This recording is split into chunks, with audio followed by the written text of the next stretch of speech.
Mensagem do dia: Afirmações e qualificações.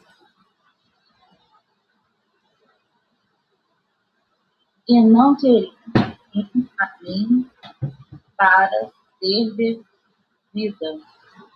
Está em João, capítulo 5, versículo 40. Afirmações esclarecedoras.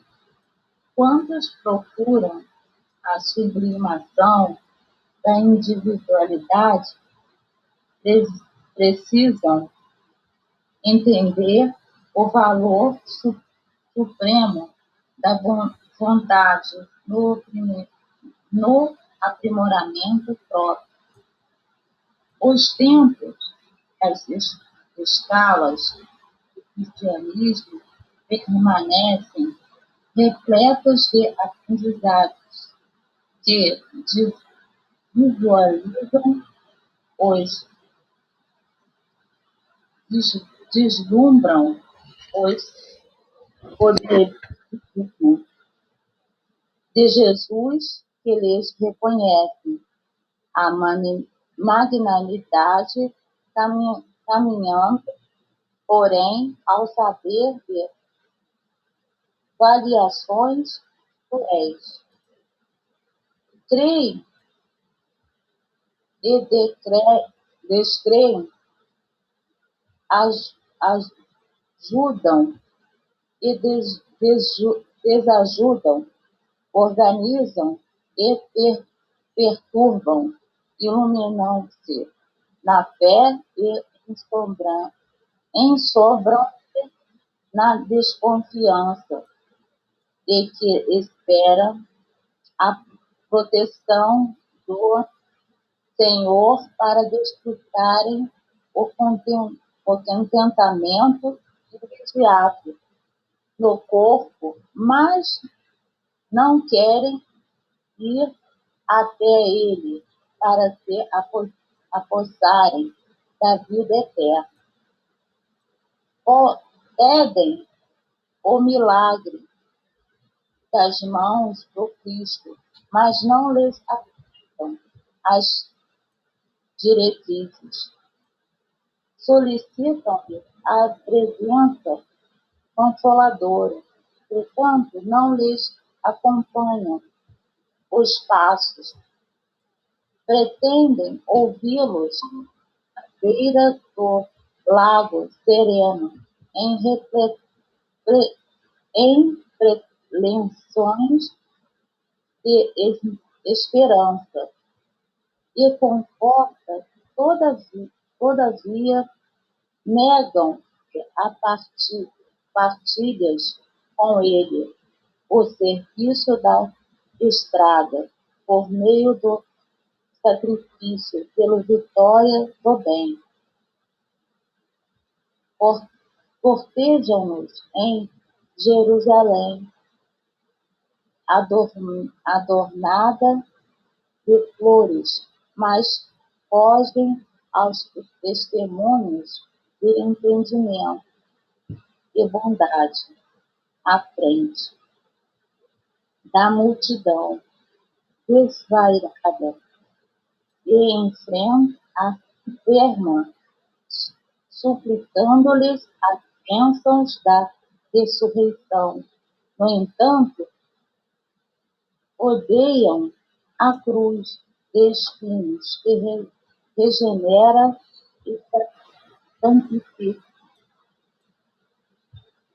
Podem porém, ir na vanguarda edificante, mas não quer clamar por luz divina. Entretanto, receiam abandonar as sombras, suspiram pela melhoria das condições em que se agitam. Todavia,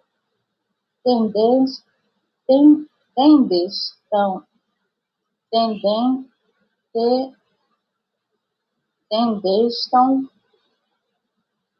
a própria renovação. Vamos, pois, que é fácil correr o pão multiplicando pelo infinito amor do Mestre Divino, ou regozijar-se alguém com a sua influência curativa, mas para alcançar a vida abundante que ele fez embaixador sublime. Não basta a faculdade de poder e o ato de crer, mas também a vontade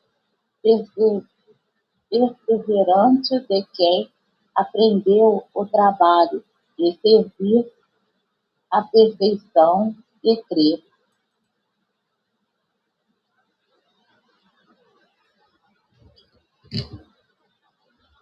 Comentar, comenta para Toseli aí. Oi? Aí vocês dois aí comentam. Aí, André, tá vendo? Tá jogando a gente para. A gente quer uma porção de coisa, né? A gente quer, mas a gente não quer fazer os sacrifícios que a gente tem que ser feito para a gente obter isso. Mais ou menos eu entendi. Mas é exatamente isso. Né?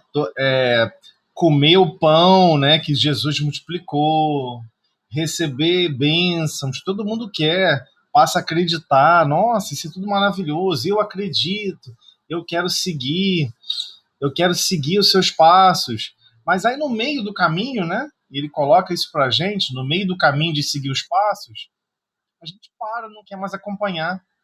A gente quer ser... Não, mas e a alegria e a felicidade que existe aqui na Terra, que fica afagando meu orgulho, minha vaidade, que fica afagando meu egoísmo. Então a gente gosta de parar na estrada da evolução, né, para seguir outros princípios, né? Então por isso que ele comenta, né? Tem hora que a pessoa crê, tem hora que descrê, né? Diversas pessoas acreditam em Deus quando tudo o que ele quer materialmente é atendido. Tudo o que ele deseja materialmente é fornecido. Todas as situações e organizações sociais, né, familiares ou de trabalho, tudo funciona a favor. Tudo progride como ele deseja. Aí quando a pessoa começa a descrer, quando nada está funcionando, quando tudo dá errado, onde tem uma situação que ele acreditava que seria só de paz, tem tormento, tem azedume, tem contrariedade. Quando ele se observa, inclusive, tendo que tomar as rédeas e fazer as coisas do jeito que ele acha que tem que ser.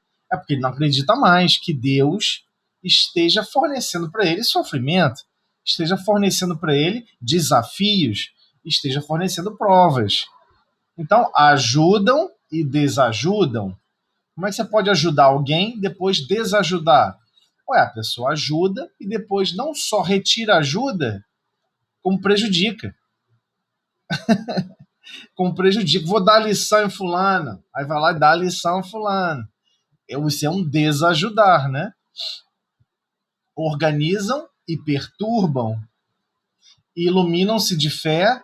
Eu confio em Deus. E Deus pode confiar em mim. E depois ensombram-se, ou seja, se coloca em condições de sombra, na desconfiança absoluta. Então, a maioria de nós, a maioria esmagadora, vive assim a vida, em diferentes graus, é claro, é muito particular de cada um, mas vive. Acredita que as situações da vida, tem hora, Deus está me punindo, e o espírito ele fala diferente, né? O espírito ele fala assim, isso aqui, ó, com certeza fulano é uma aprovação para mim. Tal coisa é uma aprovação. Eu estou tendo que pagar isso. Ele usa o mesmo argumento, usa a mesma fala, mas não consegue compreender que tudo na vida, tudo sem exceção, é para o progresso do espírito reencarnante. É mecanismo de progresso. Então a maioria quantos procuram a sublimação da individualidade? Ele quer se sublimar, ou seja, ele quer ser melhor amanhã do que foi hoje. Ele quer muito mais, mas só que a gente não compreende ainda o valor supremo da vontade. E é estranho, né? Porque se a gente recordar naquela cartilha que existe, né, chamado Pensamento e Vida, que é uma compilação, na verdade, de conversações que ocorrem fora do mundo, fora do corpo físico, antes de reencarnarmos. Geralmente, irmãos que estão para reencarnar recebem esses tipos de informações. E existe um capítulo lá só falando sobre a vontade. Existe um capítulo no livro Pensamento e Vida. Eu não vou me recordar aqui o capítulo, mas o nome do capítulo é Vontade. Também tem um capítulo só chamado Cooperação. Então, assim, ninguém vem reencarnar sem ter sido estimulado, sem ter aprendido. Então, quer dizer que boa parte das informações que estamos lendo, estudando atualmente, estudamos antes de reencarnar? Sim, estudamos. Só que quando chega aqui, você acredita fielmente que a luta é de egoísmo, que a luta é cada um por si. Cada um, e tem essa expressão, né? Cada um por si, Deus por todos. A gente não compreende que temos que evoluir com nossa própria vontade. Existem todos os mecanismos para mais ou menos empurrar por constrangimentos certos aspectos mínimos da evolução. Mas só que por vezes a gente não se enquadra nem nesses aspectos mínimos. E podemos sim sofrer até mesmo degredo. O grupo evolui, a gente não evolui, a gente fica para trás. Podemos ser degradados para outros planetas.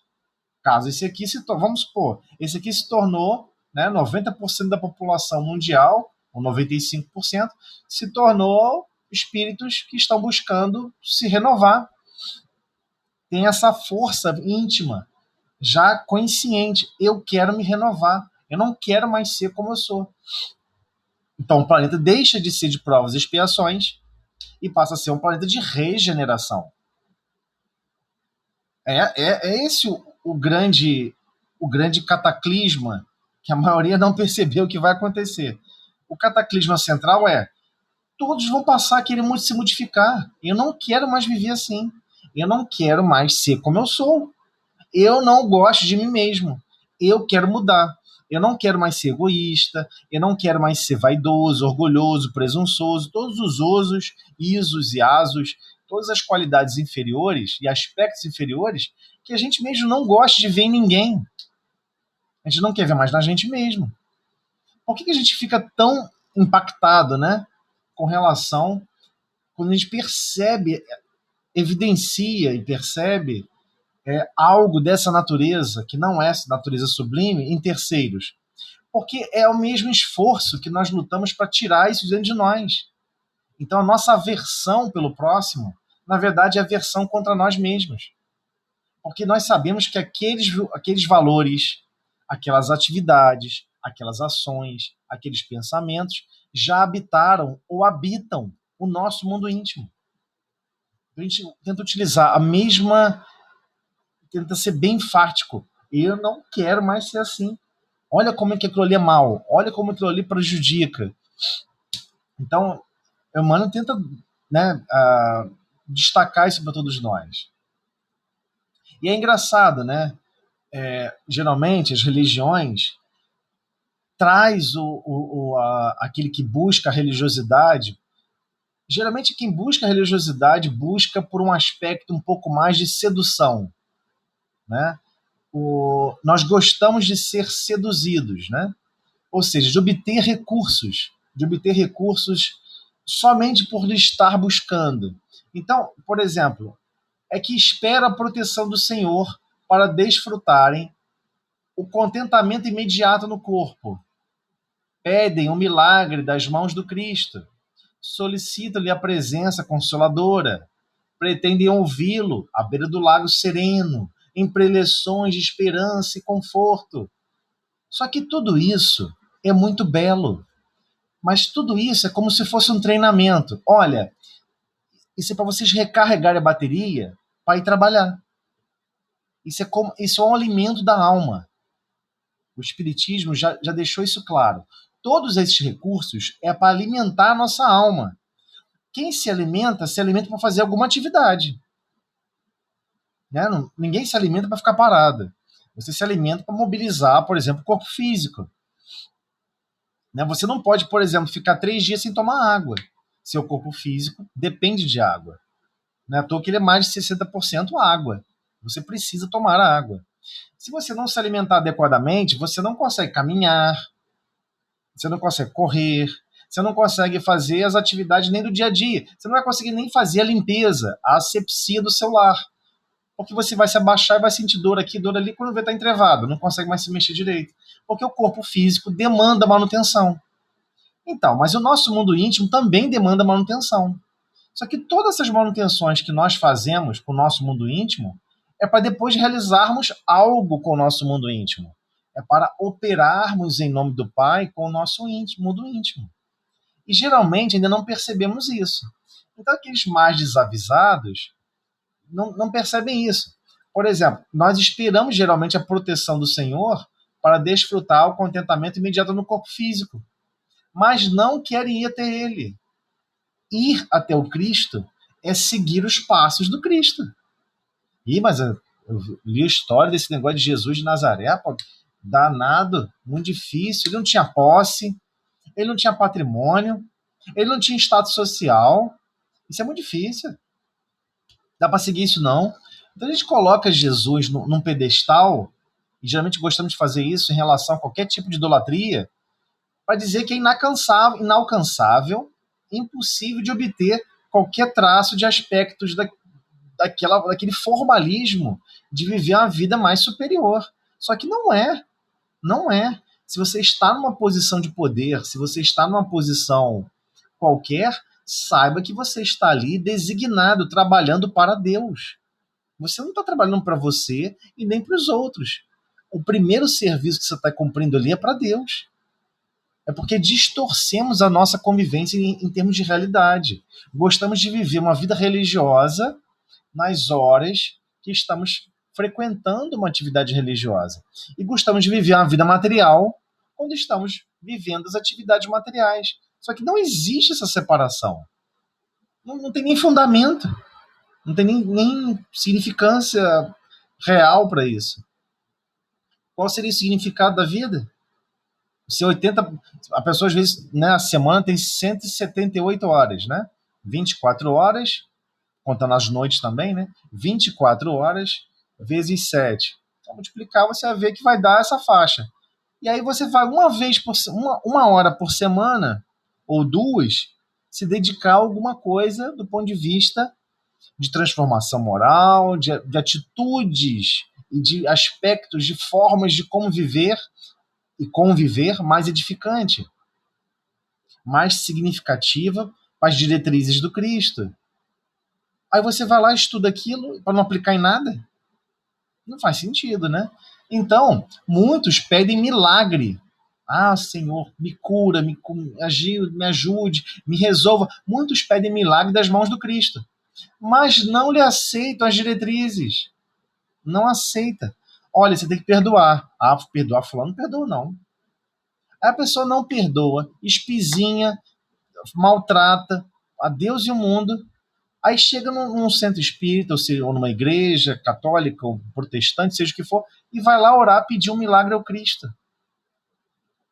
Como pode viver esse descompasso? Não tem como, não faz sentido. Como é que você está pedindo ajuda a Deus, ou pedindo ajuda ao Cristo? Pedir ajuda ao Cristo é a mesma coisa que pedir ajuda a Deus. Como é que você está pedindo ajuda ao Cristo e não quer seguir nenhuma diretriz? Só quer receber, fazer, não quer fazer nada. Então é esse o gargalo que ele está comentando. Solicitam-lhe a presença consoladora. Senhor Jesus, esteja aqui conosco. Façam isso, aquilo. Por favor, esteja aqui agora nesse momento. Mas não lhe aceitam. Entretanto, não lhe acompanham os passos. É o contrário. Né? Não é Jesus que tem que sair, largar as atividades dele para seguir os nossos passos. Nós é que temos de seguir os passos dele. Não faz sentido. Imagina, surgiu na Terra uma grande alma, um grande mestre, um grande sábio, que está sempre lembrando todos os ensinamentos do Cristo, dando os exemplos. Aí você pede, você pode vir aqui no Galileia, ou você pode vir aqui numa igreja, ou você pode vir aqui não sei aonde. Aí o cara fala assim, olha, eu tenho uma agenda. Se você quiser, você me segue. eu estou ocupado, tenho outras tarefas. É natural, a gente já compreende isso aqui na Terra. Não é algo inusitado. Nós sabemos disso. É natural até. Olha, se você quer realmente a presença de alguém, você tem que seguir os passos. Mas, na verdade, a gente não gosta de seguir os passos do Cristo, né? Então, pretendem ouvi-lo à beira do lago sereno, em preleções de esperança e conforto. Então, diversas pessoas adoram, né? Um ambiente sereno, música de fundo, uma coisa... Mas e depois? Todavia, negam-se a partilhar com ele o serviço da estrada. Então, você imagina, Jesus está numa caminhada, em uma certa localidade, exercendo uma explanação, uma explicação maravilhosa, um ambiente de paz. E depois ele para desse momento de pausa e continua a marcha para tarefas que ele tem que exercer em nome do Pai. Aí na hora de engatar junto com ele na tarefa, entrar na marcha, né, a serviço, naquela estrada, a gente fala, poxa, essa estrada é... E essa marcha tem que ir a pé? E mas vai ter esse monte de tarefa? E vai ter que fazer esse monte de sacrifício? Ah, não tô afim não. Mas a comparação é bem material, mas é mais ou menos isso, né? Por meio do sacrifício pela vitória do bem. Então, cortejam-no em Jerusalém. Cortejar no sentido de cortejo, né? Fazer aquela vila, aquela multidão seguindo, né? Jesus, todo mundo atrás do Cristo, uma coisa super bela, adornada de flores, muito bela. Mas fogem aos testemunhos de entendimento e bondade. Porque quando que nos é necessário o máximo de capacidade, de testemunho, de entendimento e bondade? À frente de quem? Da multidão desvarada e enferma. Ah, não, perto de pessoas enfermas, perto de pessoas desequilibradas, de pessoas zangadas. Ah, não quero não. Isso aí, Deus que corrige. Não tem nada a ver com isso não. mas é a função do Cristo. Deus confiou todas as ovelhas ao Cristo. E ele quer que você copartícipe no auxílio com as ovelhas. Porque, afinal de contas, esse é o grande fator de desenvolvimento de como é o reino de Deus. É igual na vinha. É como se fosse uma grande vinha. Quem é o dono da vinha? Ué, é Deus. E todos os trabalhadores da vinha precisam trabalhar em conjunto, um auxiliando o outro.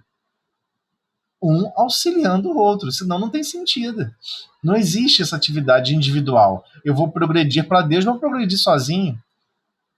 Não vai progredir. Não tem sentido físico. Porque toda e qualquer manifestação divina só se opera por cooperação. Então o progresso também só vai se cooperar só vai funcionar por cooperação. Então suplicam-lhe as bênçãos da ressurreição, né? O mesmo princípio da reencarnação. Ah, eu queria tanto reencarnar, eu queria nascer de novo com fulano, que eu vou perdoar, que eu vou fazer, que eu vou acontecer. Aí a pessoa esquece que ela vai ter problemas, vai ter situações difíceis. Quantos espíritos ficam com medo de reencarnar porque já sabem que vão nascer sem cérebro, de tanto que planejaram mal, de tanto que empreenderam no mal, de tanto que ficaram até mesmo fora do corpo físico, planejando uma série de subjugações e de alterações de destino de terceiros, fazendo grandes manipulações, gastando massa cerebral, gastando atividades psíquicas para empreender no mal. E ele automaticamente está subdestruindo esses recursos. E na hora de ter que reencarnar e imprimir dos seus valores, da sua alma, no corpo físico, como você vive, como você está, a pessoa fica com medo. O espírito fica com medo de reencarnar. Mas por vezes já há essa necessidade, né? Então, eles odeiam, como todos nós odiamos, né? Que é natural, pelo medo, a cruz de espinhos. Mas essa cruz de espinhos é que vai regenerar e santificar. Como é que você vai melhorar o seu pensamento e ter a certeza que pensar no mal e obrar no mal é ruim se você não vive as consequências do que você obra, do que você gera? Então, Deus criou um mecanismo muito belo, onde nós, cada dia que passa, não somos mais crianças espirituais, somos adolescentes. Então, se eu obrei mal com o meu pensamento, eu estou infligindo aos meus recursos do pensamento espinhos. Espinhos, às vezes, dolorosos. Mas Deus, na sua infinita misericórdia e bondade, não vai deixar que você reencarne sofrendo 100% daquele mal, 100% daquela contrariedade. Não vai deixar. Vai receber só uma parcelinha, né? Uma parcelinha pequena. Para você sentir, perceber. Olha, você não quis levar aquela pessoa à loucura, você automaticamente empreendeu mal os seus recursos. E isso gerou consequências em você mesmo, na sua consciência. Não foi Deus que foi lá, nossa, ele fez isso, é? Danadinho, hein? Eu vou sobrescrever aqui no seu perispírito. Não, não tem isso. É você, conscientemente, que vai receber aquilo que você mesmo construiu. Ah, mas Deus não perdoa? Deus não apaga todos os nossos débitos, né? Só com umas gotinhas de amor? De certa forma, apaga. É claro que apaga. Mas não nesse sentido santificante e miraculoso. Ele apaga depois que ele percebe que você compreendeu a contrariedade que foram as atitudes tomadas. Você daqui a pouco sai destruindo tudo, quer destruir tudo, quer acabar com tudo quando tem uma contrariedade. Não é por aí, não é por esse caminho, né? Então, as cruzes espinhosas que surgem no nosso caminho, as dores que nós criamos, uma parcela que nós vamos ter que vivenciá-la, ela irá nos regenerar, irá nos santificar. Se nós, é claro, convivermos sem revolta, sem antagonismo com as leis divinas. Então, o primeiro passo é nós termos consciência quem é criatura e quem é criador.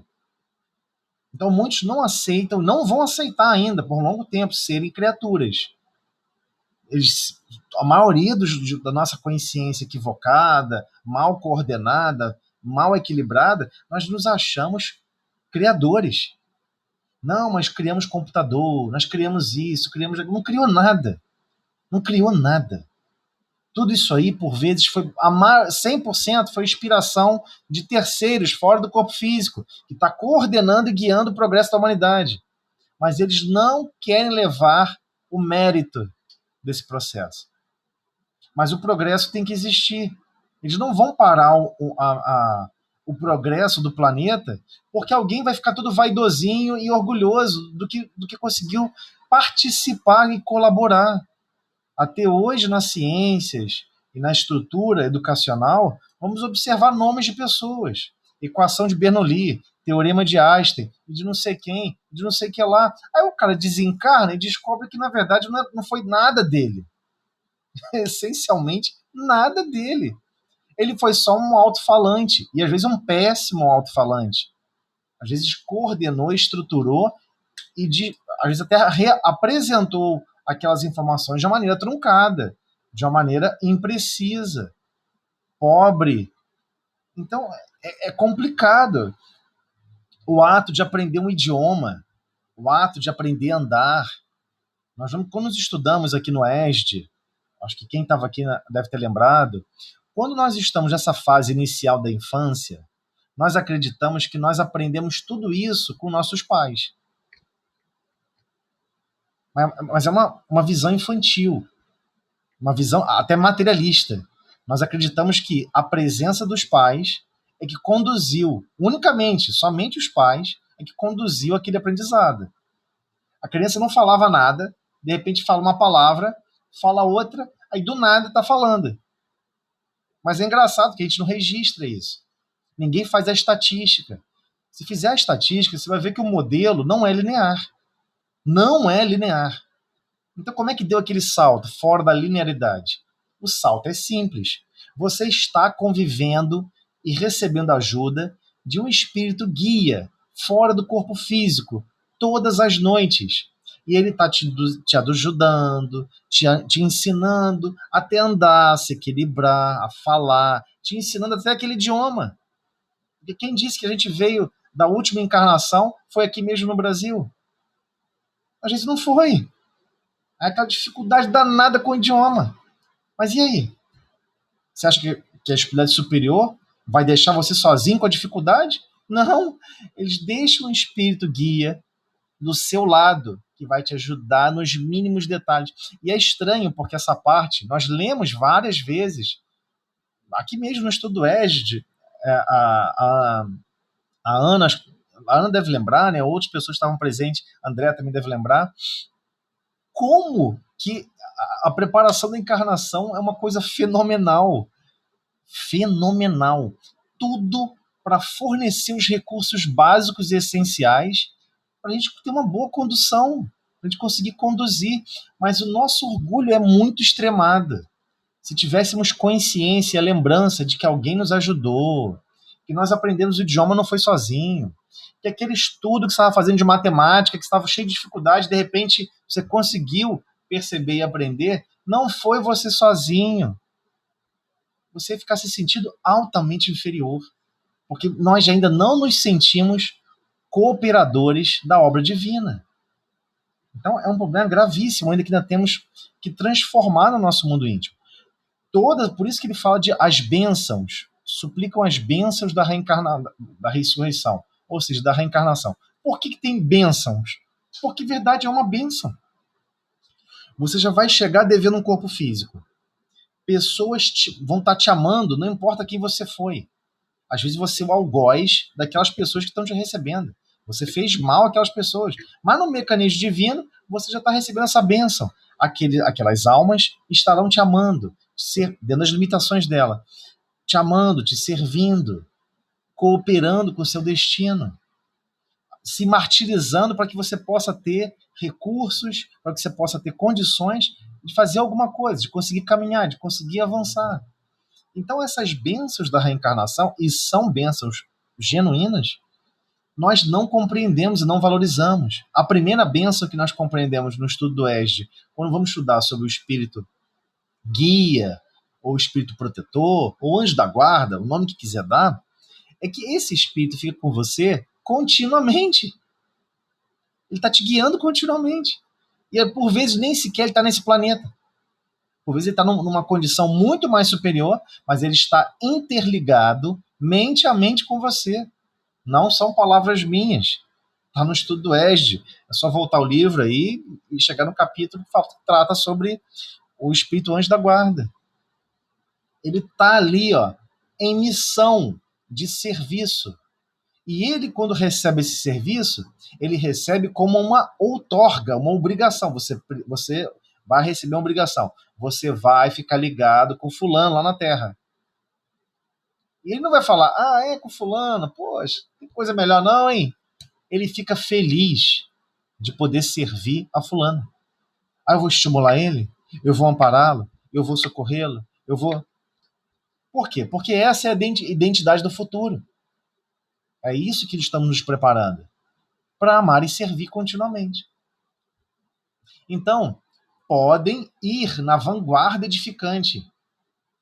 Todos nós que temos acesso aos ensinos do Cristo, temos a condição de estar na vanguarda edificante. Mas não queremos, né? No fundo, peraí. Pô, está tão bom assim, eu gosto tanto dos meus abismos, eu sou tão apaixonada por mim mesmo, por que transformar? Tá tão legal assim. A gente é um pouco assim ainda. Clamam por luz divina. Senhor, eu queria tanto uma iluminação, por favor. Entretanto, receiam abandonar as sombras. Né? Por exemplo, como é que você vai receber uma luz divina e surge uma situação que você tem que fazer uma crítica, você tem que fazer uma avaliação pesada? Como é que você vai abandonar esse hábito da crítica, da avaliação pesada, da condenação sem julgamento? Isso te dá tanto prazer, eu vou ter que perder isso? Puxa vida! É estranho, um contraste, mas é a verdade. Vai ter que perder. É lógico que vai ter que perder. Como é que você vai viver uma luz divina, a claridade divina, ou seja, vai sempre enxergar em todos os lugares como a vida realmente é, ou seja, toda ela se manifesta pela lei de progresso, para com todos, porque Deus é bondoso para com todos. Como que vamos ainda manter essa luz divina se tudo que enxergamos é tudo bom e nada presta? Estamos sempre criticando tudo, sempre condenando tudo. O país não melhora porque acontece isso. Não sei o que não melhora porque aquilo outro. Não sei o que porque eu não sei. Tudo criticamos. Tudo sabemos o que é melhor. Menos realmente enxergar o melhor. Então, é um autodescobrimento. É um despertar. É um despertar diferenciado. Vamos realmente nos transformando. Então, quando nós clamamos pela luz divina, não percebemos isso. Você quer a luz divina? Ela está sempre por aí. Agora, você não quer viver a luz divina. Você quer viver o azedume, você quer viver a crítica, você quer viver o antagonismo.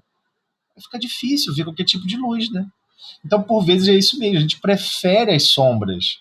A gente não quer abandonar essas sombras, porque estamos viciados nela. São vícios de pensamento e comportamentos, né? Então, por vezes, a gente fica suspirando por melhoria das condições em que se agitam, né? Suspiram pela melhoria das condições. Todavia, detesto a própria renovação. Aí isso fecha bonito a imagem, né? Emmanuel é bem enfático em apresentar os contrastes. Nossa, como seria bom eu perdoar sempre. Nossa, como seria magnânimo eu amar sempre. Fica estudando um monte de virtudes, um monte de qualidade, mas chega na hora de, né, se impor essa renovação. A gente não gosta, a gente detesta. Puxa, a vida é muito ruim levar desaforo para casa.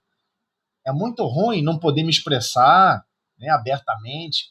Adoro fazer uma crítica, uma condenação. Adoro ser um juiz. É maravilhoso.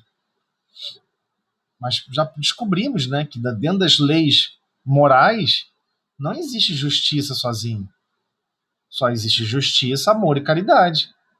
É uma lei única. Justiça, amor e caridade. Lei de justiça, de amor e de caridade.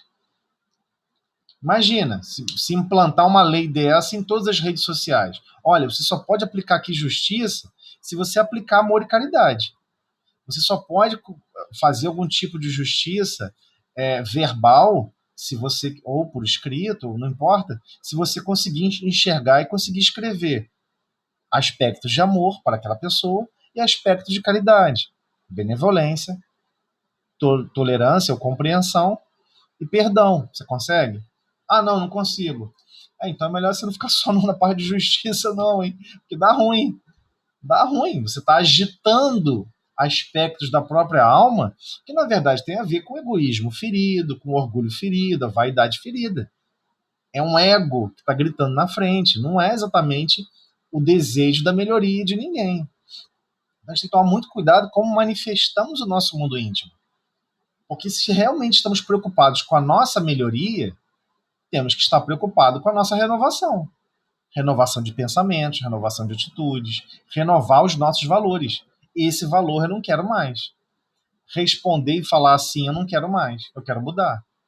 Mas é um chamamento individual e intransferível, né? Então, como ele fala, é muito fácil, né? Comer o pão multiplicado pelo Cristo, né? É muito fácil ficar feliz e alegre, né, com a influência curativa. Nossa, que maravilha, fulano foi curado, estava com a doença, graças a Deus, milagre de Deus. Não tem milagre. Não tem milagre. Tem trabalho. Eu fico imaginando como que os espíritos desencarnados ficam olhando, né, você gritando milagre, milagre, glória, glória a Deus, milagre. E eles, do outro lado, levaram, às vezes, anos para promover aquela cura, meses para promover e sensibilizar recursos. Nada funciona automaticamente. Nada. A mobilização, às vezes, que ocorre para poder ocorrer uma cura de um corpo físico, às vezes envolve centenas de intervenções, dezenas de toneladas de manipulações de fluidos, e todo mundo acredita que, nossa, que milagre. Não teve milagre. Teve trabalho. E não foi pouco trabalho. Foi muito trabalho. Então, ainda vivemos essa vida artificial aqui na Terra. Mas para alcançar a vida abundante, e aí fica todo mundo estranho, todo mundo se perguntando, que raio de negócio é esse? O que é essa vida abundante? Eu me sinto vivo, eu estou animando um corpo físico, eu me sinto vivo. Mas o que ele está falando aqui, dessa vida abundante, de verdadeira abundância, é aquela vida que não está te limitando. Você não está sendo limitado em seus recursos para que você passe por processo de aprendizado. Então, por exemplo, se você foi um grande intelectual, um grande pensador no passado, mas errou muito com esses recursos, não fique achando que você vai reencarnar como um super intelectual na próxima encarnação, né? É condenar aquela alma. Você vai empurrar cada vez ela mais para o abismo? Não, vai sofrer restrições. Às vezes não vai ter acesso à educação, vai ter que reencarnar no lugar com extremas dificuldades. Às vezes era um grande professor, podia ter sido um grande professor, um grande educador, mas preferiu não contar e não facilitar o aprendizado de ninguém. Aí ele tem que reencarnar do outro lado do banco, no lado do banco, com pouquíssimos recursos.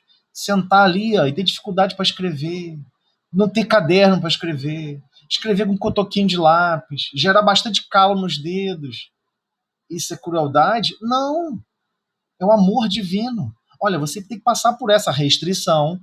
Você não pode ter a mesma abundância intelectual que você teve antes, para você valorizar mais, para você compreender que todos esses recursos pertencem a Deus e que você era para ter compartilhado com todos e não ter limitado eles. Então é assim que funciona a vida. Quando que a gente vai ter essa vida então abundante? Que a gente tanto quer ser, né? Que a gente adoraria estar participando? Não basta a faculdade de poder ou o ato de crer. Ah, mas eu creio em Deus. Eu vou pedir a Deus conhecimento, Ele vai me dar. Eu vou pedir sabedoria, Ele vai me dar. Não adianta. Por quê? Porque deixando claro, também se faz necessário a vontade de perseverante. A vontade perseverante de quê? De quem aprendeu a trabalhar e servir, aperfeiçoar e querer. Querer para si mesmo? Não. Aperfeiçoar só para si mesmo? Não. É óbvio que não. Aperfeiçoar segundo as leis do Pai. Como que o Deus funciona? Ele funciona para todos. Como que ele quer o melhor de todos? Para todos. Então é isso que a gente precisa perceber e despertar. Só vamos ter vida abundante quando percebermos que todos os recursos são para todos, né? Senão a gente vai sempre se perder no objetivo central do que é se aperfeiçoar.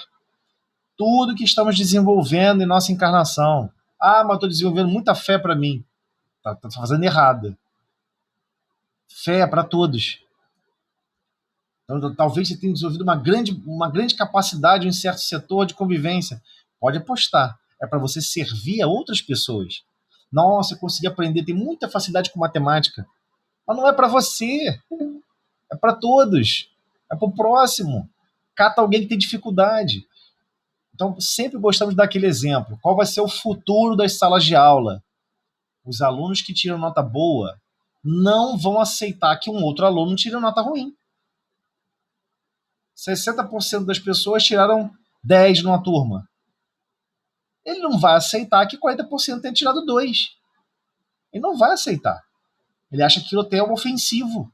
Não. Como assim eu fui melhor do que os outros? De forma alguma. Ninguém fica para trás. Eu vou montar grupos de estudo, eu vou ajudar. Não pode. Temos que caminhar juntos. Ele não quer mais saber de notas individuais. Ele quer saber a nota coletiva. Ele quer chegar lá e pedir, professora, me apresente, por favor, a distribuição das notas. Eu quero ver, né? Separa aí em quartil. Eu quero ver quem foi o maior, o menor, a média e a mediana. Quero saber como foi a distribuição de notas. E temos que lutar para que todos, sem exceção, aprendam ao máximo. Vai acontecer. Isso já está acontecendo. Diversas pessoas têm essa preocupação. Não é a totalidade do planeta, mas vai ser. Você vai aprender uma técnica num trabalho e você vai querer que todos conheçam aquela técnica. Porque, afinal de contas, você quer que todos prosperem, sem exceção. E se você teve mais facilidade de compreender e você percebeu uma lógica que ninguém explicou, você vai lá e explica a lógica para todo mundo, para que todo mundo tenha a mesma facilidade que você. Ah, mas aí podem me mandar embora, né? Porque... Ué, mas você quer fazer o bem sem risco? Você quer fazer o bem e quer promover o progresso de todos? Mas você não pode ficar para trás? Então, a gente não está querendo realmente viver igual Cristo. Porque o objetivo é ficar para trás. Por vezes vai ter encarnação, 1, 2, 3, 4, você vai só empurrar algumas pessoas. E ninguém vai te empurrar.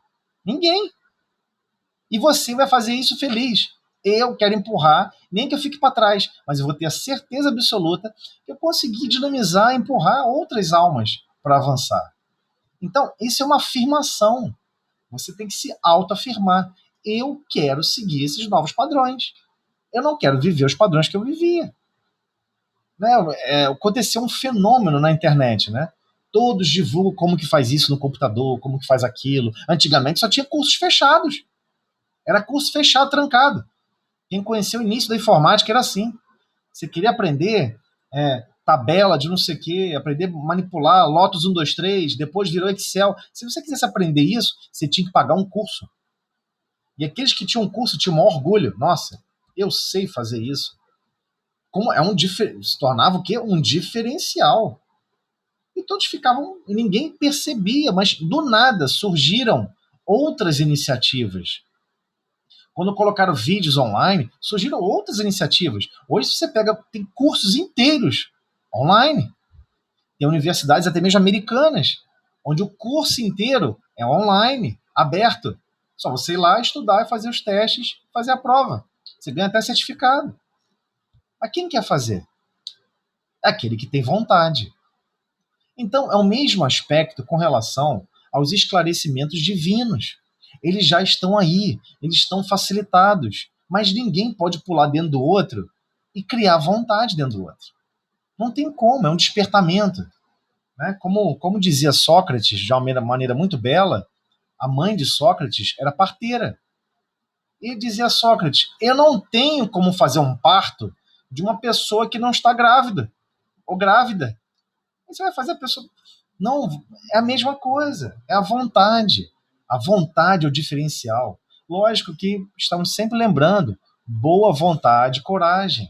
Coragem para se desafiar e boa vontade de aprender, de se transformar, de se exigir, de buscar outros valores, valores do Cristo. Então, temos que dinamizar esses recursos, né? Porque a frase fica até estranha quando você lê no versículo. E não quereis vir a mim para terdes vida. Não, mas todo mundo quer ter ele para ter vida. Não, ele fala assim, não, vocês não querem, no fundo não querem. Em primeiro lugar, que Jesus aqui não estava se dirigindo a toda a humanidade inicialmente. Ele estava se dirigindo aos exilados de Capela, aos capelinos, ao povo hebreu. Ao povo hebreu que já estavam se arrastando aqui na Terra há milhares de anos. Há milhares de anos. Vocês, no fundo, não querem.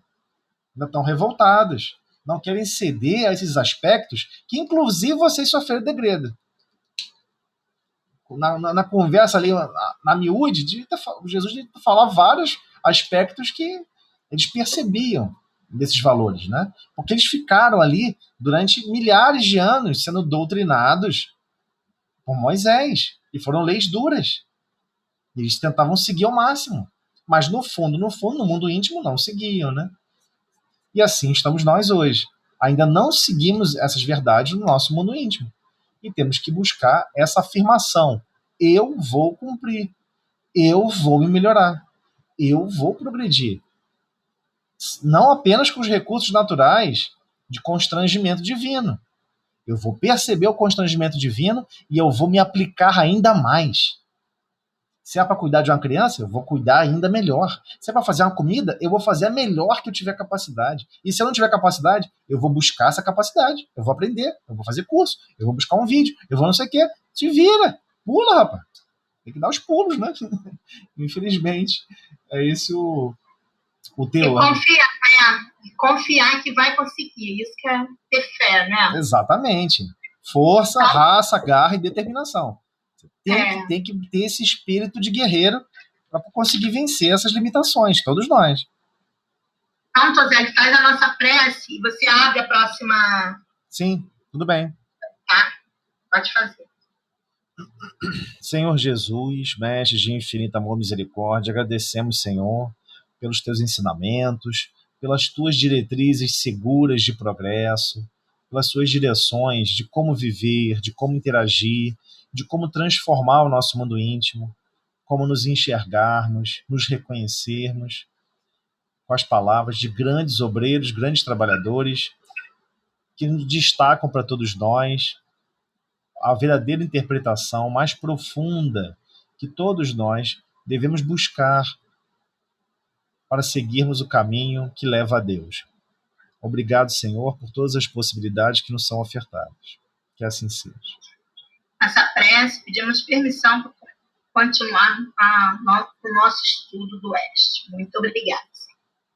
Então, você abre, que aí a gente está te esperando. Tá ok. Essa vidinha aí super, eu não estou querendo, não. Então, mas também a gente não pode viver na cidade desatrelado de todos os aspectos divinos. É verdade. No interior, todos percebem e adoram o fenômeno divino. Você está em contato ali, né? Você está em contato diariamente. É diferente pra caramba, né? Então, a gente tá então me ajuda aí. Estamos agora entrando no item novo, né? O item 3, que é animismo e mistificação. Então, para quem está com o livro em mãos, se for mesmo edição desse aqui, a página 292, ok? Do tomo único do ESD. Aí esse é o... 279 é antiga. A edição antiga, isso aí. Então, vamos lá. Então, vamos ver o que ele vai falar para a gente sobre animismo e mistificação, né? Alguns estudiosos do espiritismo, devotados e honestos, reconhecendo os escolhos do campo do medianismo. Tem certeza que a gente não leu isso não, né? Não, né? Acho que lemos... Não, paramos aí, sim. Nossa, tive um déjà vu aqui agora. Parece que eu já li esse trecho. Porque você leu esse trechinho, mas eu acho que temos que voltar. Ah, tá ok. Eu tive a sensação que a gente já leu esse trechinho. Mas tudo bem, vamos lá. A gente lê de novo, não tem problema. Alguns estudiosos do espiritismo, devotados e honestos consigo mesmo, né? Reconhecendo os escolhos, né? As dificuldades, os escolhos em termos de dificuldade. As dificuldades do campo do medianismo criaram a hipótese do fantasma anímico do próprio medianeiro, o qual agiria em lugar das entidades desencarnadas. Então, quem já é mais antigo no espiritismo sabe que houve uma tendência inicial, né, se tratando de mediunidade, estudando, uma preocupação muito dura, até com os médios, né? Deixa o espírito falar, não fica travando, isso é animismo, e não sei o quê. Desse momento, né, histórico do espiritismo, que não tem a ver com o espiritismo, né? Esse momento histórico de quem estava no espiritismo, que ele está comentando. Então, desconhecendo o mecanismo básico das comunicações mediúnicas e a ação anímica exercida pelos médiuns, ou seja, anímica de alma, né? De ânima, anímica exercida pelos médiuns, pela alma do médium, muitos companheiros matriculados no serviço de implantação da nova era, sob a égide do espiritismo, vêm convertendo a teoria animista num trovão injustificável, a lhes congelarem preciosas oportunidades de realização do bem. Portanto, não nos cabe adotar como justas as palavras mistificação inconsciente ou subconsciente para batizar o fenômeno. Então ele está contando, deixando para todos nós bem claro, que houve um período e todos nós, seres humanos, somos muito criativos para desconstruir o bem. Para construir o bem, a gente perde a criatividade. Mas para desconstruir, o animismo foi criado até uma justificativa dizendo o seguinte, olha, o médium pode inconscientemente criar uma mentira. Uma mistificação é como se fosse uma ideia fixa, contrária, né, ao que está sendo organizado. Ou subconsciente. O nome é até bonito, né? Frases bonitas, pomposas. Mas muitos acreditaram. E hoje, na atualidade, só para a gente contextualizar, não se chama mais mediunidade. Se chama o fenômeno medioanímico. Medioanímico. Né? A comunicabilidade passa por esse tradutor. Ah, mas o tradutor pode filtrar, pode ser complicado, pode ser ruim. Não importa. Não importa, é a participação dele.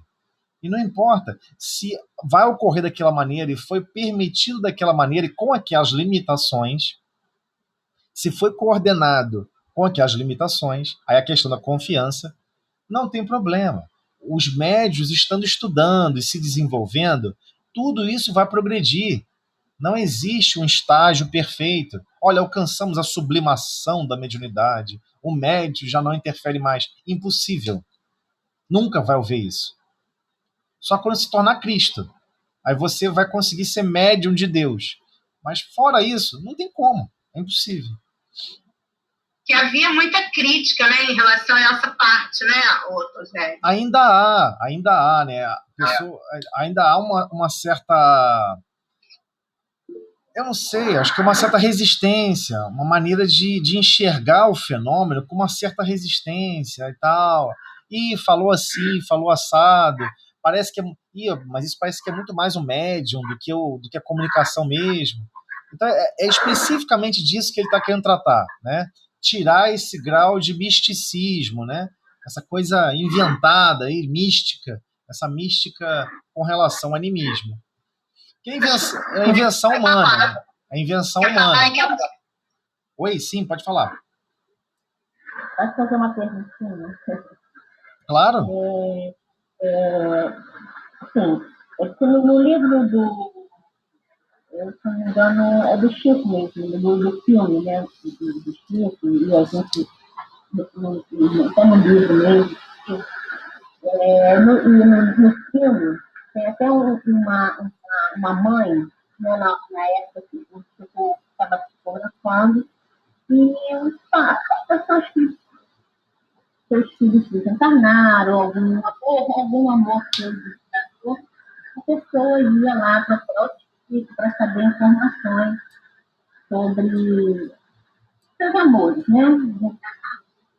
Aí teve uma mãe que ela recebeu a carta do filho e na carta falava assim, mãezinha, eu te amo, eu tô bem, eu tô estudando, fica triste e tal. Aí essa mãezinha, ela virou e falou assim, aquilo ali é um engano, porque o filho dela nunca falou com ela daquela forma, né? Ele era uma pessoa assim, mais rebelde, mais... ou seja, não era a característica da forma com que o filho dela dirigia ela e as outras pessoas. Aí eu pergunto, nessa questão, não há um pouco do animismo, não sei se eu posso falar assim, do Chico ali, do amor Chico ali, naquele momento? Então, existe... Escrevendo aquela mensagem? Não, então, mas vamos lá. Vamos tentar... Eu entendi a forma como você tá perguntando segundo a ótica da mãe. A ótica da mãe é de uma... ótica da mãe. Na ótica da mãe. Mas vamos tentar observar outra ótica. E essa ótica existe. Todo médium psicofônico sente na psicofonia as emoções, mas ao mesmo tempo sente os sentimentos do espírito comunicante. E por vezes a espiritualidade superior permite, na verdade, o médium até perceber e sentir ainda mais. Na psicofonia, isso é mais é latente, é bem latente, né? Todo mundo que é médium psicofônico sabe disso. Quando estava para correr a comunicação... Seu microfone está aberto, Luciene, aí está dando uma interferência. Então, aí vamos lá. Quando ocorre a comunicação não é, por exemplo, psicofônica. Não é um espírito falando que você escuta e replica. Olha, eu escutei isso, vou replicar para vocês o que eu estou ouvindo. Fulano está dizendo isso. Fulano está dizendo... Você não fica na terceira pessoa. Você pula para a primeira pessoa. O corpo físico emprestando aqueles recursos psicomotores, né? Porque você vai utilizar a movimentação da garganta, a movimentação dos braços, toda a parte de terminações nervosas. Há uma coexistência ali entre você animando o corpo físico e aquele outro irmão participando, conectado ao seu sistema nervoso central. Você vai sentir o que o outro está sentindo. Então, se ele não tem um braço, ele tem uma ferida, por vezes o médium psicofônico vai sentir tudo isso, certo? O médium de psicografia, alguns médiums às vezes se emocionam numa comunicação.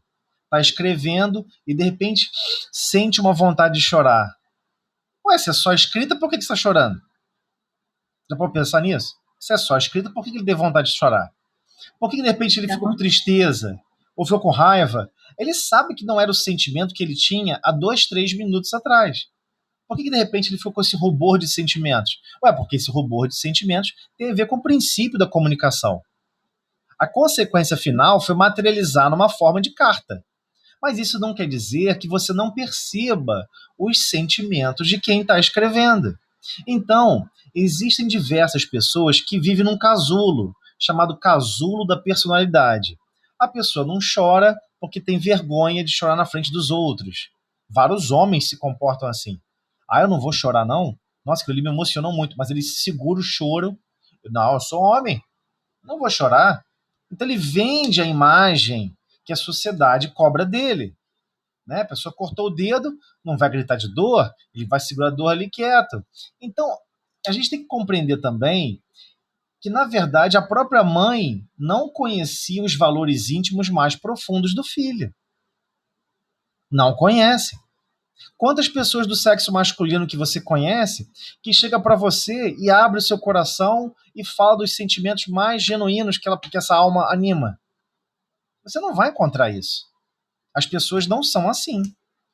Elas não falam exatamente como pensam, como se sentem.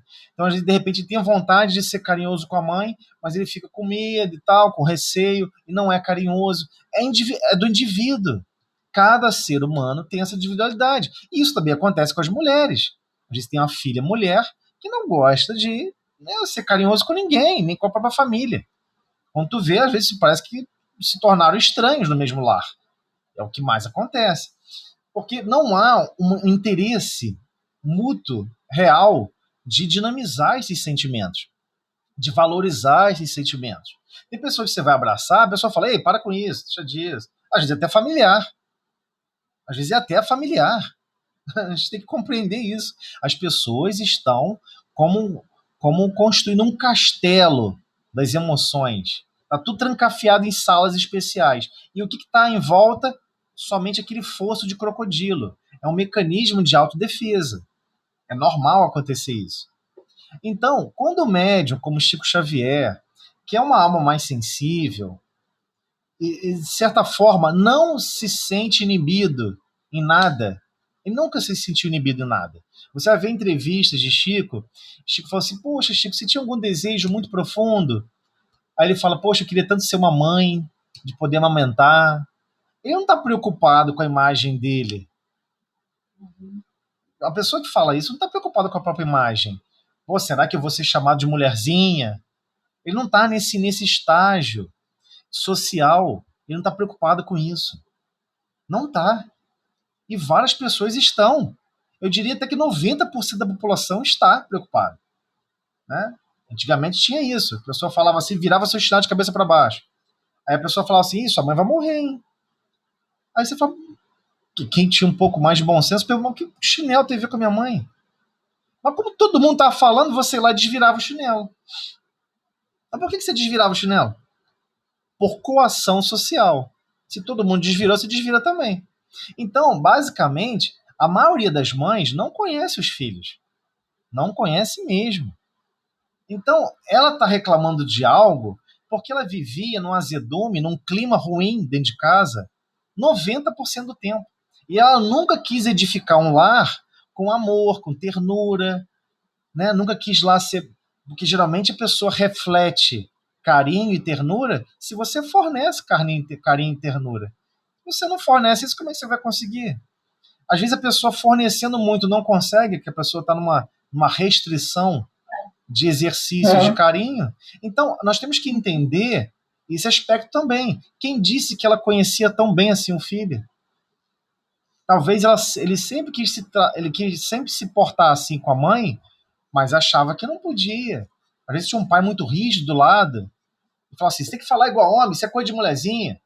Tem pai que fala isso até hoje na frente de um monte de gente. E vai você falar pro pai que o pai tá errado. Você vai tomar um coice junto. Então nós temos que entender que não é só a sensibilidade da alma do médium. Aquele espírito estava realmente se sentindo assim. Inclusive saudoso da mãe, dos cuidados da mãe. Por mais que o coração da mãe fosse embrutecido, ele observando de fora o cenário, ele via o quanto que a mãe se dedicava, o quanto que a mãe era esforçada para com os filhos, e percebia o sentimento da mãe profundo, de preocupação. Ah, meu Deus, vi os pensamentos da mãe. Ah, meu Deus, cuide do meu filho, não deixe meu filho sofrer, não deixe meu filho... Embora a mãe também não fosse falar isso pro filho. Tem mães que não falam, porque acham também que tem que endurecer o filho. Se não endurecer, ele vira um ser humano fraco. É complicado, entendeu? A pessoa não acha que tem que alimentar e cuidar daquela alma de todas as formas. Ela acha que só tem uma forma. Então, não é surpresa para mim ver esse tipo de percepção diferenciada. Surpresa seria o contrário. Né? Nossa, meu lar sempre foi um campo de ternura, de amor e de doçura o tempo todo. Eu sempre fiz o máximo de amor e carinho. E aí, de repente, ela percebeu o filho com uma dureza, zangado, com raiva, com uma carta cheia de ódio. Embora essas cartas poderiam existir, mas certamente Chico não psicografava. Não, mas não foi o contrário, foi o contrário. Foi uma carta extremamente dócil. Exato, porque ela não conhece aquela alma. A mãe acha que conhece aquela alma. Não conhece, não. Não, ainda mais hoje em dia, atualmente. Porque a gente não gosta de fazer estatística de nada da vida. Mas se você fizer uma estatística da vida, se você pensar assim, ó, a semana inteira, quem tem filhos, por exemplo, pega a semana inteira, anota o número de horas que você teve conversando com seus filhos. E anota o número de horas que ele esteve ouvindo terceiros, pessoas fora da casa e pessoas de outros lugares. Você vai se surpreender. Você tomou até um susto. Você conversava, sei lá, 8 a 15% com seu filho e 85% era com terceiros, com pessoas estranhas. Ele passou pouquíssimo tempo conversando com você. Você entende? É porque a gente não gosta de ver essa estatística. Então, quem disse que você conhece profundamente seu filho? Você já esteve conversando sobre assuntos delicados e pôde perceber? Outra coisa, você acha que a criança ou o jovem está disposto a falar de assuntos delicados com você? E às vezes está disposto, mas a gente freia. Não, isso não quero falar, não, que não sei o que. Então a gente não conhece aquela alma profundamente. Só conhece, às vezes, o coice que aquela alma dá. Você fala uma coisa, ele é ríspido com você. Mas a rispidez que um coração reage à nossa presença ou à nossa fala é uma forma de buscar aproximação. Ele está dizendo, olha, meu coração está assim, ó, gritando, me ajuda a ser mais paciente, mais bondoso, mais carinhoso. Mas pode ter certeza, aquela alma conseguiu transmitir os sentimentos que ela queria transmitir. Então, quando o Chico ficou emocionado ali junto, escreveu emocionado, né, escreveu palavras emocionadas, e sabendo da mediunidade de Chico, né, mediunidade altamente mecanizada. Né? Chico várias vezes estava psicografando carta para alguém que estava na assistência, né, psicografando um livro com a outra mão e dando entrevista, e conversando, escrevendo com as duas mãos e conversando.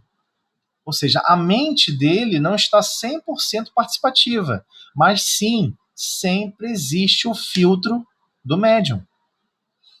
Então, nós gostamos de acreditar, nossa, fulano não pode ser tão bondoso assim, falar essas palavras tão belas. Quem disse que você conhece aquela alma? Quer dizer, ele está ríspido, porque ele, na verdade, está convivendo com alguém no lar que é um grande inimigo dele do passado. Ele não vai reagir na melhor postura dele. E às vezes você reencarnou com ele para melhorar a postura dele diante de alguém que ele considera que é um grande mal. Então é esse o gargalo da dinâmica da vida, né? A nossa percepção é um pouco... Eu só estou te apresentando essa outra vertente. Não estou dizendo que foi o caso. Não tem como saber. Né? Estou dizendo que eu acredito que seja muito mais isso do que, por exemplo, o Chico está escrevendo frases de ternura, de amor e carinho porque para poder enganar a mãe, entendeu? Embora... Eu estou dizendo a alegação da mãe foi nesse sentido. Isso não pode ser a carta do meu filho. A mãe foi nesse sentido, mas não eu que eu estou falando. Não, claro. Mas geralmente a mãe com o coração adoecido, ela ama de uma forma adoecida, ela não, né, não teria ela não se permite ter essa liberdade, né? Então, por exemplo, a mãe sempre acha que ama mais que todo mundo na família. Toda mãe pensa assim: eu sou a que mais amo na família. O maior amor que exerce aqui nessa casa sou eu. E às vezes a filha ou o filho ama em silêncio, sem demonstrações, sem manifestações. Não tem como você classificar os verdadeiros sentimentos. Só quem é espírito mais elevado observa como cada um brilha. Como cada um brilha sua própria luz. Né? Então, existe essa vertente de interpretação. E eu ainda acredito mais nela do que o Chico tentando enganar a senhora lá, entendeu? Então, não acho que foi, por exemplo, o caso de uma mistificação, né? O médium está mistificando o conteúdo. Ele está alterando o conteúdo da mensagem. Eu não acredito nisso. Nesse caso, não. Não com o Chico, entendeu? Não é isso que eu estou falando também. Não, mas assim, pode ocorrer, tá? O efeito anímico pode ocorrer. Por exemplo, chega um espírito querendo escrever um monte de palavrão. Tem médium que, na hora de escrever o palavrão, ele escreve a primeira letra e dá um rabisco. Faz um risco, linha. Que ali teve um palavrão. Muda a palavra também. Ou muda a palavra. Porque é uma coisa natural do médium. Ele vai fazer isso. Isso alterou o conteúdo da história? Não. Mas alterou a forma como a pessoa fala. Por exemplo, tem pessoas que você conversa que a cada 3 frases a pessoa fala 20 palavrões. Você está achando que a pessoa vai desencarnar e vai falar de forma diferente? Não vai. Ela continua com esse mau hábito. Da psicofonia também, né? Às vezes o companheiro vem tão enraivecido, né? Com tanta dificuldade, ele quer falar um monte de impropérios, né? E aí, então, aí o médium filtra isso. Né? Com certeza, o médium filtra. E a espiritualidade superior também filtra. E tem vezes que ele quer falar de coisas do passado, atacar coisas do passado, que é a visão dele do passado. Diga-se de passagem, nós só estamos observando uma única forma de interpretação, que é aquele que se acha vitimado. Só essa interpretação que a pessoa vai expressar. Toda comunicação mediúnica é assim. Ele só vai expressar a opinião dele. E é claro, se ele expressar de tal maneira, só tem aquela forma de enxergar o fenômeno que aconteceu daquela encarnação, daquela forma, daquele jeito. Entendeu? Então, por exemplo, nossa, fulano entrou aqui e assassinou minha família toda. Você nunca vai ter a coragem de perguntar, mas o que você fez, cara, para esse cara te perseguir? O que você andou fazendo para esse cara te perseguir? Você não vai perguntar isso, porque é falta de caridade. Mas no fundo, ele sabe o que ele fez. Mas ele só está ali querendo cobrar. Ele não está querendo buscar justiça para todos, inclusive para ele mesmo. Ele não vai se flagrar nos impropérios que ele cometeu. Né? A pessoa não vai fazer isso. E nem aqui estou justificando que alguém deva tirar a vida de ninguém. Está errado. Mas compreenda. O nível de barbaridade que ainda se integra no mundo é complicado. Né? Se você pegar os Estados Unidos, colocar armas de mísseis na fronteira do México e botar armas de mísseis na fronteira do Canadá, o que você acha que vai acontecer? Os Estados Unidos não vai deixar. Ele vai invadir o teu país, vai destruir tuas armas e vai matar todo mundo que tiver com a arma na mão. Não vai fazer isso? Você já sabe disso, não precisa né, ter um privilégio de perceber isso. Então, todo mundo só conta a história do jeito que ela vive a história, que ela vive a situação, entendeu? Então é esse o problema. Poxa, mas aí eu morri, mas eu queria que tá matando, eu não queria estar morrendo. Ele considera que perdeu, né? E não estou falando de encarnações anteriores, não. Ele não observa o que ele fez de errado naquela encarnação. Não observa, não enxerga. Que ele também cometeu excessos, que ele provocou demais, que às vezes ele criou aquela situação. Se ele tivesse ficado na dele, olha, cabeça baixa e tal, ia passar em branco, não ia acontecer nada.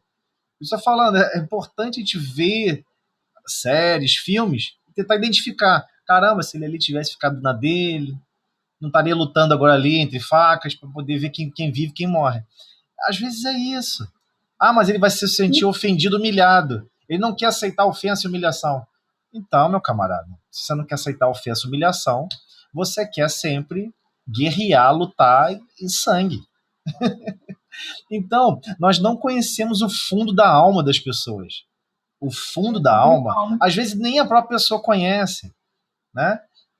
Às vezes a pessoa se vê numa situação adversa e tem uma reação efusiva, né? E aí você descobre que você tem... Nossa, eu achava que eu não tinha condições de cometer essa insanidade e cometi. A pessoa só descobre, às vezes, no meio da situação, né? Não é o adequado, mas... Então, não conhecemos as outras almas que vivem conosco. Não sabemos em profundidade o que cada uma delas pensa e sente. Então, tem pessoas que têm dificuldade absurda de se expressar, de expressar seus sentimentos, de ter uma ação de carinho, de zelo, de cuidado. Aí você acha que a pessoa, ou ela te ignora, né? Diversos homens são emocionalmente aleijados. Todo mundo sabe disso, né? As mulheres têm um monte de efusismo, são super efusivas de sentimentos, mas às vezes os homens não são. E aí? Como é que faz? Isso não quer dizer que não existe o sentimento lá dentro daquela alma. É disso que eu estou querendo dizer, né? Que eu também acredito que é o caso que você citou. Existe aquele sentimento, existe aquela apreciação, porque às vezes ele fora do corpo físico vai até lembrar que aquela mãezinha não é a primeira mãe dele, já foi mãe dele outras vezes. Ele vai perceber o carinho, aquele zelo, e ele vai reconhecer. E ele não vai se sentir constrangido em apresentar esses sentimentos. Ele vai se sentir até mais liberto. Ele não vai sentir constrangimentos sociais de se expressar, né? Não, você quer constranger uma criança, um adolescente, você chega na frente da escola, na frente de toda a turma dele e grita: te amo, minha filha! Linda, te amo! A criança fica constrangida. Você está tacando a pedra nela? Não está. Você está constrangendo ela. Claro, propositalmente, né? Você quer que ela perca esse constrangimento. Mas todo ser humano na fase adolescente, na fase da adolescência, né? Raríssimas exceções, sente constrangimentos sociais, né? Ah, não quero mostrar que eu sou filhinho do papai, que eu tenho um papai que me ama. Aí você fica assim, mas você reencarnou desejando isso, se esfolando por isso e agora tá com vergonha só porque os outros não têm amor e carinho no lar, né? Então é assim, é estranha, a vida em sociedade é estranha. Então não é estranho para mim quando tem uma comunicação mediúnica onde o pai e a mãe não se identificam. E acho que isso aí não é minha filha não, hein? Não, olha só, tá falando até de forma bonita, elegante, mas às vezes é um espírito mais superior do que os pais. Às vezes é muito mais superior que os pais. Em emoção, em carinho, mas teve que reencarnar às vezes ali com um triângulo amoroso, teve que reencarnar às vezes num triângulo de ódio, que ele estava evitando durante, sei lá, 200, 300, 400 anos. Então é muito difícil a gente especular isso, entendeu? Eu acho muito complexo. E acabou nosso tempo, né? E a gente não avançou, mas foi ótimo, né? Então, paramos aqui nesse segundo parágrafo, né? Aí a gente... dá até pena de ler rapidinho. Mas esse exemplo foi ótimo. Esse exemplo lembrado foi ótimo. De ter água aí. Sim. Então, Luciene, faz a prece, já que você está aí animada. Graças a Deus. Tá bom, faz assim, pra mim. Então, Senhor Jesus, agradecemos, né, pela oportunidade da participação, do estudo tematizado da doutrina espírita, mais essa noite, tarde e noite. Agradecemos por todas as orientações que recebemos. O nosso irmão Josélio foi incluído, né, passar para nós. Agradecemos muito, Senhor, por todo o amparo da espiritualidade superior, em todas as tarefas feitas na casa espírita, e agradecemos por isso, por esse amparo, né, para todos que participam, para a direção, para todos aqueles nossos irmãos que estão, companheiros que participam de algum tipo de tarefa na casa, das pessoas, dos nossos amores, dos nossos lares. Pedimos, Senhor, que nos ajude, nos amparando, nos fortalecendo e a cada dia mais podermos avançar, né, no estudo da doutrina e fortalecendo assim o nosso mundo íntimo, né, para que possamos vencer a nós mesmos, as nossas próprias deformidades morais, as nossas próprias dificuldades morais. Então, agradeço humildemente por poder estar participando dessa tarde da reunião. Obrigada, gente. Com essa prece, pedimos permissão para finalizar o estudo da noite. Muito obrigada. Obrigada. É isso aí.